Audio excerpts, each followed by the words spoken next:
ભાવનગર શહેરના હાદાનગરમાં ફાઇનાન્સનો હપ્તો લેવા ગયેલ એજન્ટ પર છરી વડે હુમલો કરવામાં આવ્યો, જે બનાવમાં યુવાનનું સારવાર દરમિયાન મોત નીપજ્યું હતું. પ્રાપ્ત થતી માહિતી મુજબ ભાવનગર શહેરના હાદાનગર વિસ્તારમાં રહેતા ગિરીશભાઈ ચુડાસમાના ઘરે ઉજીવન ફાઇનાન્સમાં કામ કરતા પંકજભાઈ નટુભાઈ જોશી તેમના ઘરે લોનના હપ્તાના પૈસા લેવા માટે ગયા હતા.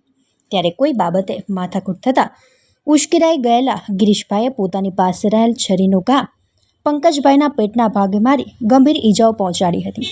ઈજાગ્રસ્તને સારવાર અર્થે શહેરની સર્ટી હોસ્પિટલ ખાતે ખસેડવામાં આવ્યા હતા.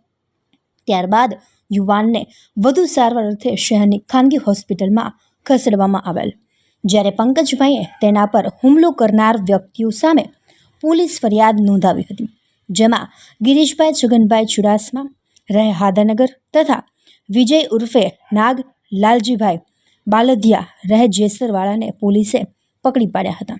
જોકે બનાવના 10 દિવસ બાદ આજે ઈજાગ્રસ્ત પંકજભાઈ જોશીનું સારવાર દરમિયાન મોત નીપજ્યું હતું.